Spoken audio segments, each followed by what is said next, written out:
What's up, everybody? Josh and Jay back with the podcast. America is Blue. America is Red, White, and Blue podcast right now. Obviously, a big blue review of match day two today in Qatar. Things actually are starting to heat up. We got some of the real teams out there that we're actually excited to see some of the top competitors marching out. A lot of our boys in Chelsea Blue were represented today. It was a very exciting day on the screen. But Jay, before we get into the matches individually, per usual, we'll give you the first word. What'd you think of match day two? Good times, right? Well, before I start, we're both wearing salmon. This was not planned. Okay, we're both wearing the same color. He's got a little bit of feathering in his salmon. I got a pure salmon.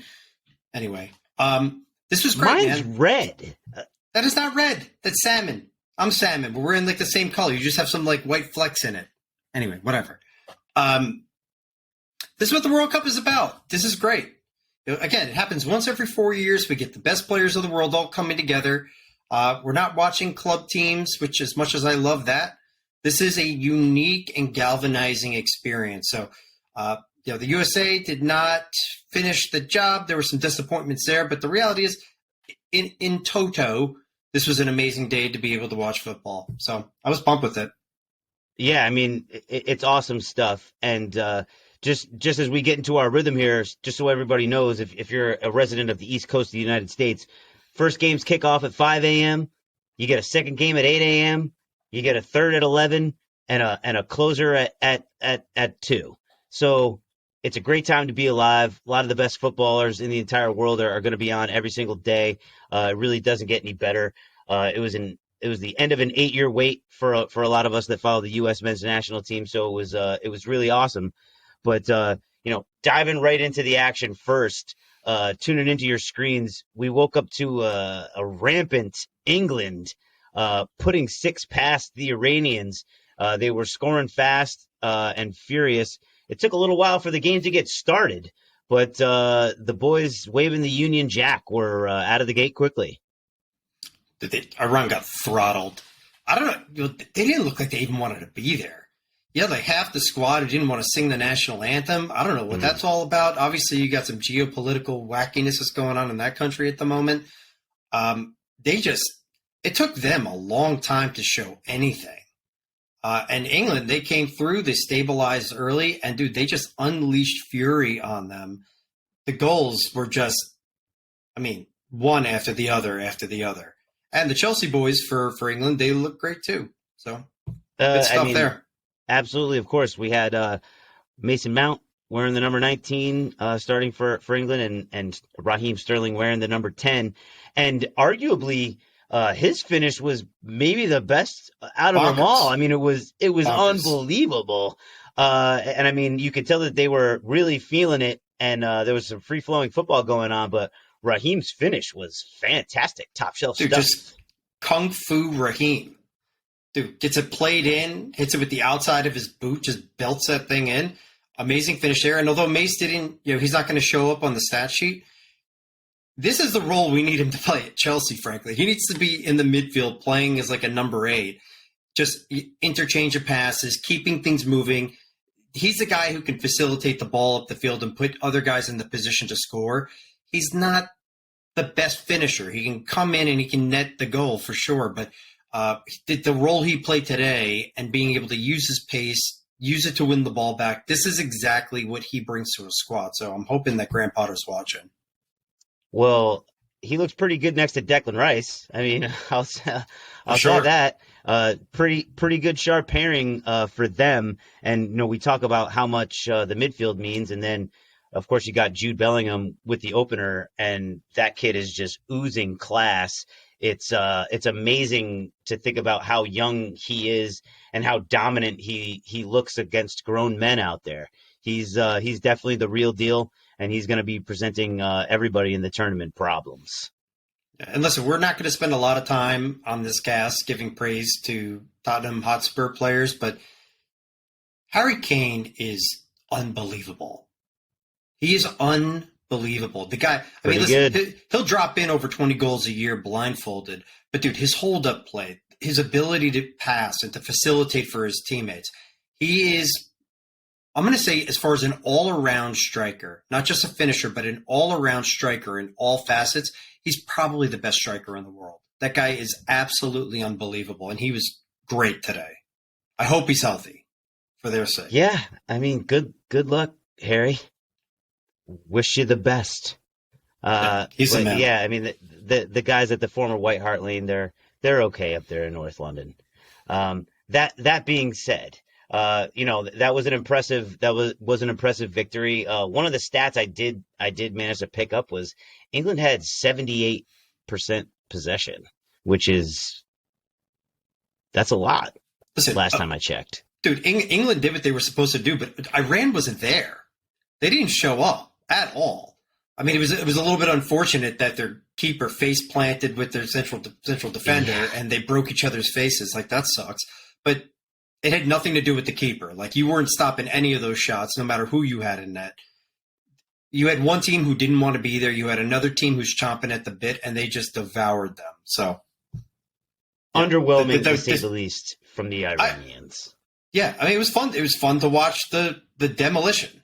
It was fun to watch. It was great. Listen, I have no problem with seeing a team that I like go ahead and get it done and look polished and look great with players that I give a shit about, and watch another team where I don't know one single player just get absolutely spanked off the field. So that's it. I will second that, my friend. We are definitely in complete agreement there.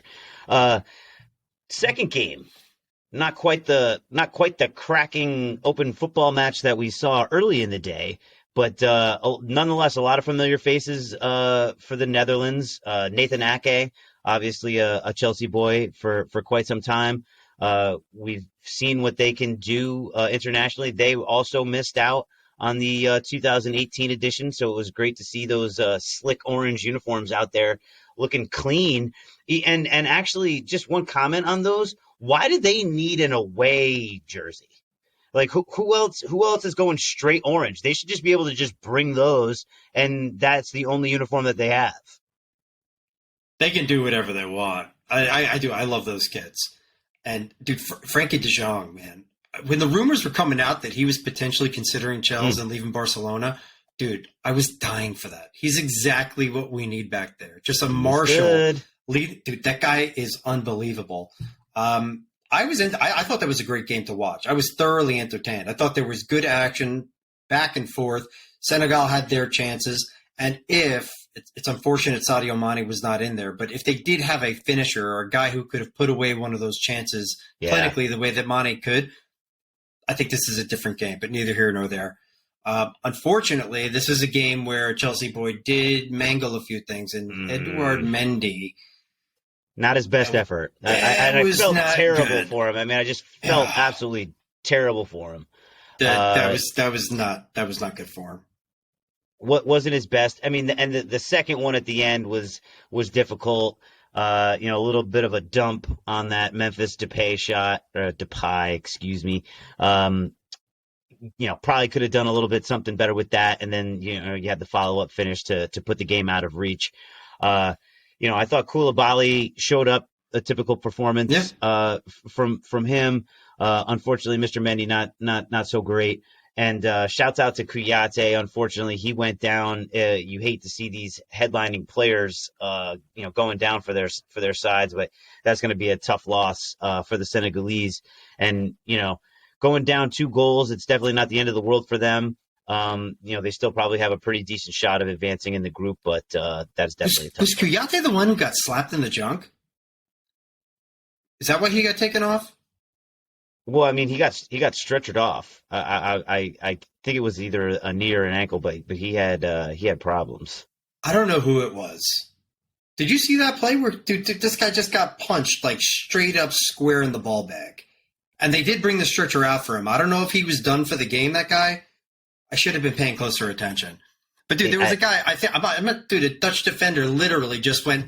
Like those things at like the video game arcades, show your strength and you just nail that beanbag. Dude, he went straight up and cracked this guy square in the balls. That's not good. Well, and they brought the stretcher out. I'm not sure if that was him or not, but it was not good. That's tough stuff. Well, yeah, nobody wants one in the jewels. But as we now go to the peak, to the main game today, to the match that everybody really cared about, and that was the United States taking on Wales. Lots to unpack there. I will say this: at least we didn't concede within the first 10 minutes, which is definitely something that we love to do. We love to get behind early. It was nice to be playing a little bit more ahead of the chains, as we might say in American football. But great effort in the first half overall. We'll get into some specifics, but what did you think about the overall performance before we start shredding it apart? I thought that first half was some of the best football I've seen from the U.S. men's national team that I've probably seen in my life. Ever. It's up there with any of our better performances. And I was astonished because we said in the predictions, I got a lot right in our predictions, but the one thing that I got completely wrong was our approach to the game. I mean, I thought that that this was going to be a muck it up type of game, very defensive on both sides. And I thought that we were going to have to absorb some of the pressure from the attackers of Wales and then look to find opportunities on counters. I had no idea we had high press defenders playing a high line. I've never seen us play like this ever against anybody, even shitty CONCACAF teams. Like, I've never seen them hit. Like, I was shocked. The organization with the way we took was this out. awesome. The organization was awesome. They looked ridiculous.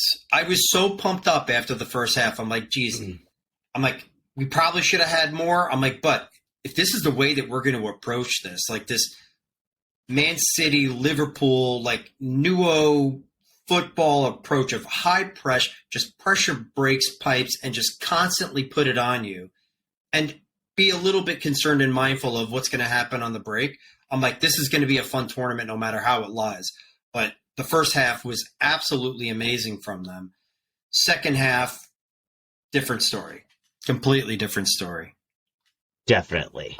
So let's dive in here. So one thing I do also want to point out, quick shout out to our man Landon Donovan, the legend. I don't know if you were watching the pregame at all, but his pregame spotlight player was Yunus Musa, and it seemed like Mr. Donovan was listening to the cast earlier in the week because he basically described the very dangerous human being that I was describing earlier this week and kind of named him his difference maker. And I thought he looked amazing in the first half, especially. He looked super lively, doing all of the things that I said that he was going to do while wearing the number 6 shirt, looking crispy clean doing it. And he had 0 turnovers. 0. Throughout the entire match. So it's a guy that knows what he's doing with the ball. He had at least one. He had one definite one that he could have passed right into the middle of the park that went to nobody, and that got picked up by somebody from Wales. Where'd you get that stat?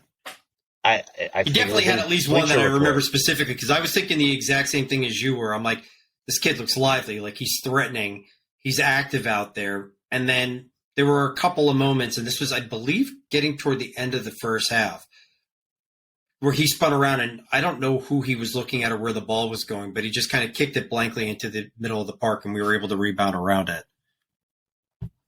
Nonetheless, he looked I thought that he looked amazing. I thought that he looked amazing. He looked good. I thought, listen, everybody looked good in that first half. There was not a guy on the team that didn't look like they were doing their job. Everybody looked active. Everybody looked lively. We'll break down the game as it goes, but there were obviously a couple of tactical things that went on in the second half. I am terrified about this team's fitness levels because guys like Musa, guys like Pulisic, guys like McKinney, we had got these dudes can't play 90 minutes.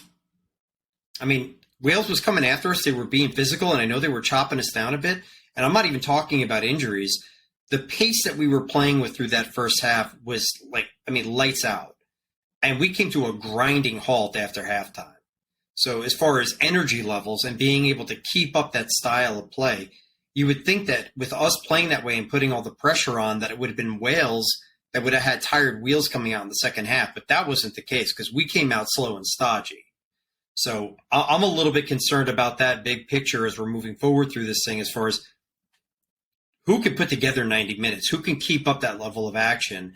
And even if the game is reversed, if we're playing against England and they're the ones that are pushing the pressure on, do we have the stamina to be able to keep up with these guys? Well, I mean, we talked about some of the other nations and how they train and the conditions under which they're typically playing. You know, a lot of our guys are playing in European, climates that are a little bit more chilly. So we'll see how the long term effects of that go over the course of the tournament, because everybody's obviously playing in the same places. So we got to make sure that we're not leaning on that and using it as an excuse. But I am in complete agreement that that was some of the best football I've ever seen the United States play at any time, at any moment, with any players, with any roster. We looked great. We looked composed. There was a lot of thoughtfulness, not a lot of rushing. I really thought that we played outstanding. And we have to say, Pulisic with a great pass, and Timothy Weah's finish was just top shelf stuff. I mean, it was fantastic. Couldn't have asked for a better finish. He was the right man for the job, right place, right time. Peach of a goal, completely deserved. I thought that was what we deserved, was to go ahead into half ahead by one. But I think that was a very deserving goal and a great finish. I mean, we owned the first half. You had possession. What we've talked about as we've been starting to dive into this team is there's talent here. There's young talent here, but we don't have a defined finisher. And it was going to take us to be industrious and to be able to manufacture goals to be able to get that in. We couldn't have dominated them more in that first half. We couldn't have. Every time they got the ball, we were winning it back and putting it right back on them, right? The team having Tim Breen back there and Zimmerman, they were just rocks in the back. So whenever they tried to clear it deep, they were just cleaning that up and getting it right back into action moving forward. The big concern, we had one shot on target the entire game. Yep. After all that possession, after all that pressure, after all those opportunities, and us absolutely owning them, one shot on target. So this is going to be the challenge for this team, however they choose to play. If they're going to continue to be aggressive like this, maybe you see this game plan against Iran. I don't think this would work out really well against England. I think we'd get worked in that. They have to find a way to get on the score sheet and get on it regularly, and our inability to get more than one in the first half and put this thing away while we were on the front foot, that's why we ultimately lost, because Wales adjusted into the second half and we couldn't keep up with that. Sounds a lot like Chelsea Football Club, but we're talking about the United States men's national team. We seem to have a lot of the same problems. Yeah, but they tend to hit forward passes. We like to go the opposite direction. Well, yeah, both sides need a little bit of work as far as that's concerned.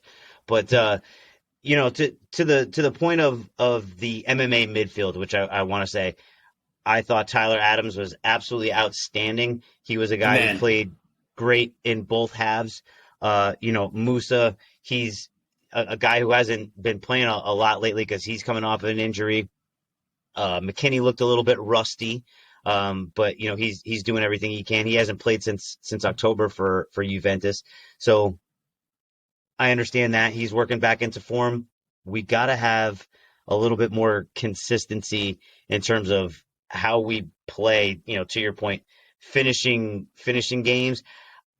I don't think that we tried to take our foot off the gas. We just weren't good enough to keep our foot on it in the second half. I think it's just a big difference. There was a lot of wasted opportunities. We weren't as clinical as we needed to be in the midfield with some of those quick passes. I think Serginho Dest left a little bit to be desired in certain situations, because his counterpart, Anthony Robinson, also, I thought, put in a shift. He was just running all over the place, really getting forward and trying to wreak some havoc down the sides. But, not having that heavyweight fighters mentality of being able to just stand in the middle ring and sustain some blows, we just didn't have that, and then we took it in the chin on the second half. committing a mistake that we didn't need to commit to. Again, Bale had his back to the goal. He was right in the center of the pitch. He had other people around him. I don't think it was a very dangerous, situation that warranted the type of challenge that Zimmerman offered, and we paid the price for it, and it's super unfortunate. The entire first half, my notes, I kept, as much as we were doing good things moving forward and keeping with the press, I kept on highlighting this triangle of Zimmerman, Ream, and Adams. The fact that those guys were so stout. Any ball that was coming in there, they were clearing out of danger. They were getting us right back on the front foot. Tyler Adams, I'm just going to blow this up. Man of the match by far. No one touches that dude. This dude was everywhere. And he was one of the few guys on the team who did not show the fatigue and the stamina issues. He was gunning it down past the 90th minute. So the fact that we had those three guys, they gave us a platform to be able to press, to be able to play the high line, and to be able to do everything that we needed to. And we looked good everywhere. We needed to be a little bit more clinical in the final third to be able to get those goals in and put this team away early. We didn't do it. And then Kiefer Moore. So Daniel James called it, man. Dude, he didn't do anything the entire first half because, again, anytime they were even trying to play it out the back and try to get it forward past the press, those aren't guys that can hold up the ball, right? Gareth Bale is awesome, but he's kind of old and rickety. They didn't have anybody who could be able to take a long ball to beat the press and then work with the guys around him to push forward. Then you put in the big man.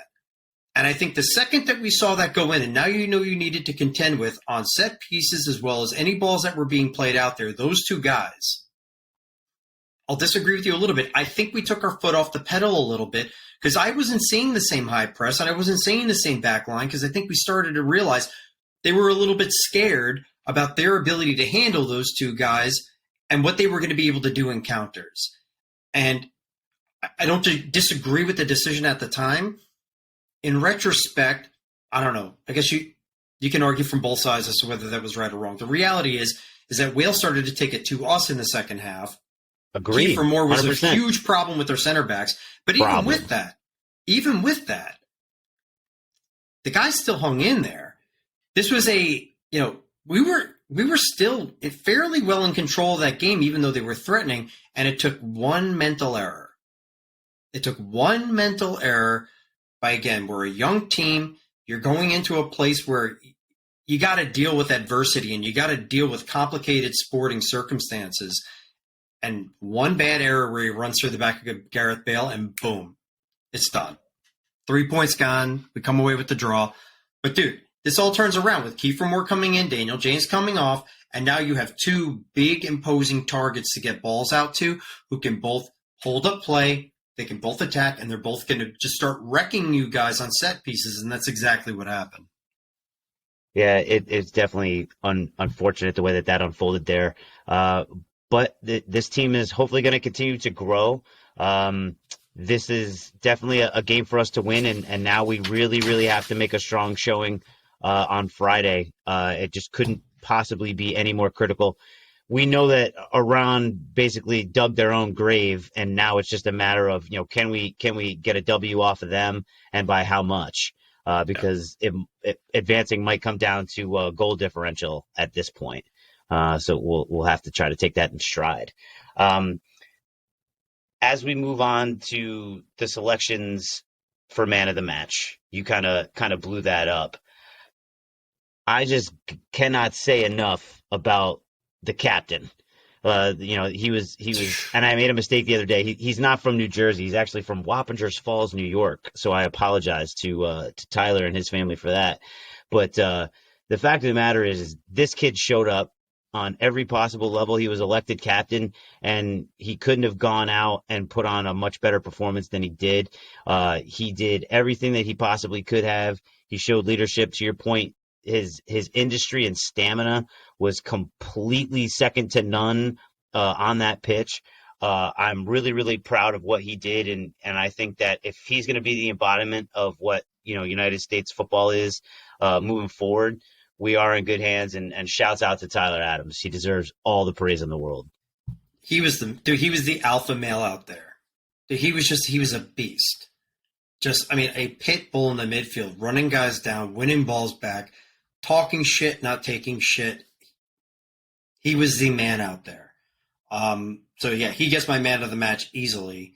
I want to see a lot more of that from that guy, and I think you're right. If this is going to be the guy that we're going to have in the center of the park, just as a feisty animal, just a guy who's going to be a rash on you, this is a really key piece of what this team can grow into. And we do have to remember that this is a tough circumstance, and we do have a very young squad. So I'm disappointed. I know you're disappointed. Everybody's disappointed that we didn't walk away with 3 points when we thought we probably deserved it, especially after that first half.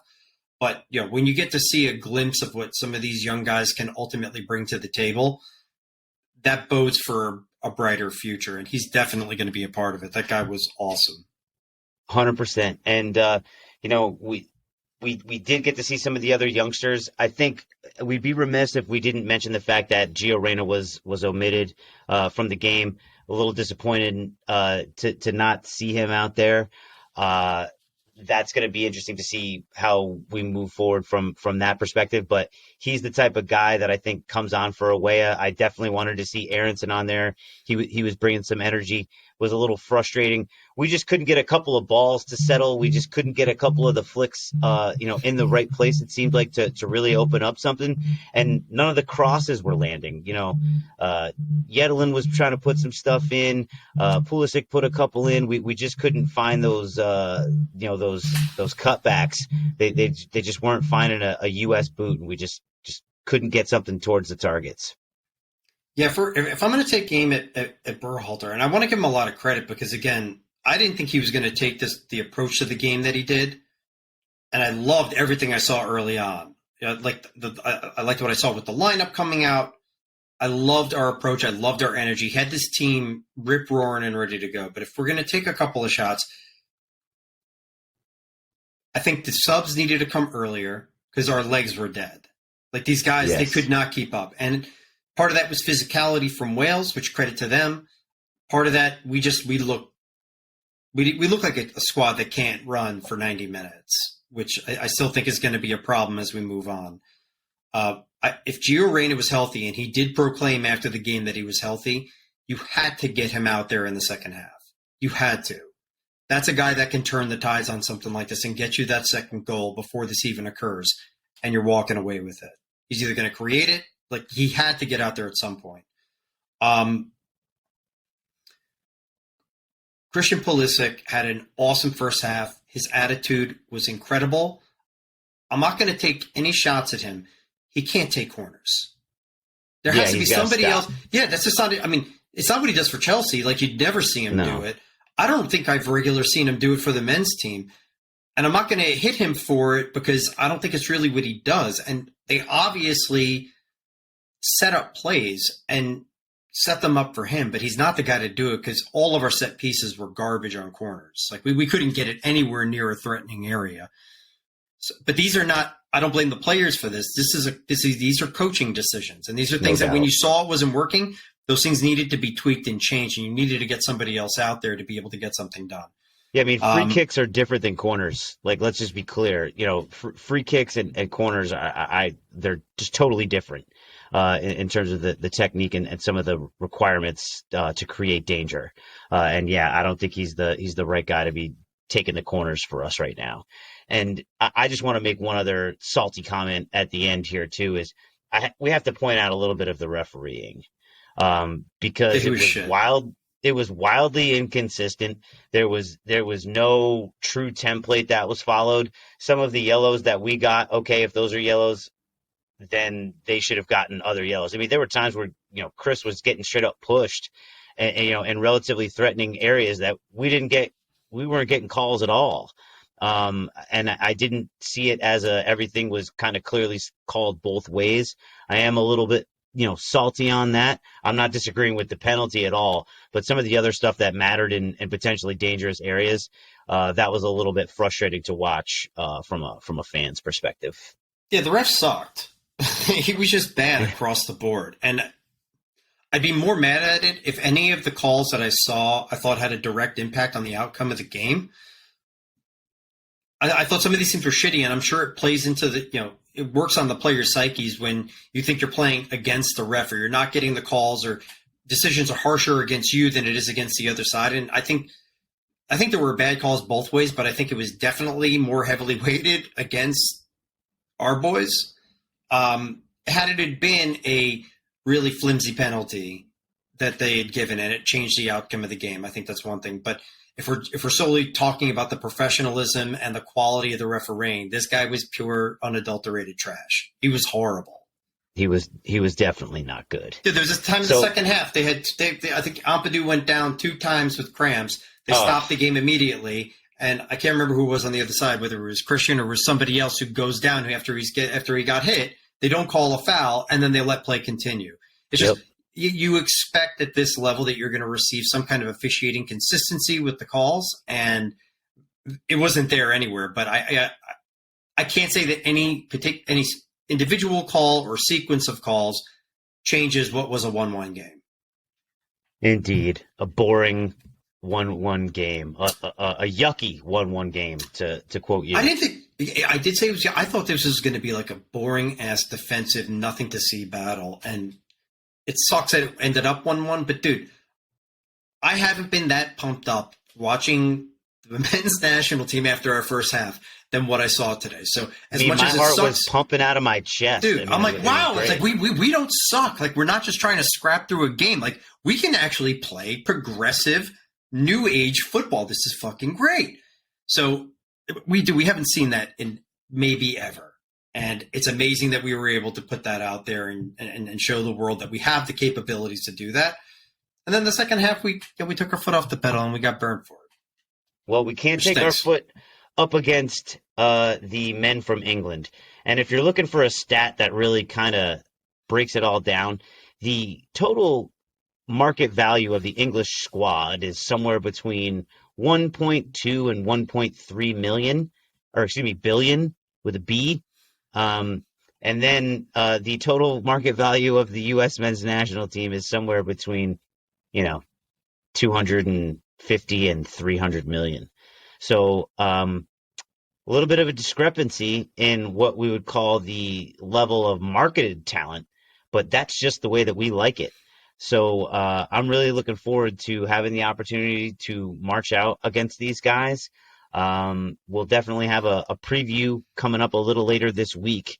But in the meantime, on behalf of Jay Himmelstein, I just want to wish everybody a happy World Cup, a happy Thanksgiving in the United States. Please tune in, give us some feedback, check us out on Instagram, check us out on YouTube, check us out on TikTok. Anywhere that you consume any of this stuff, we'd love to get some feedback from you and hear from you. Jay, I hope you have a tremendous Thursday with your family celebrating Thanksgiving, and we're going to be rooting for our big blue New York Giants watching Thanksgiving American football as well. It's going to be a good one. And I wish you a happy thanks as well, brother. I appreciate it. We love everybody out there. Enjoy your football, no matter how you consume it. We appreciate it. Happy Thanksgiving, everybody. And we'll be back with another cast this week for USA versus England.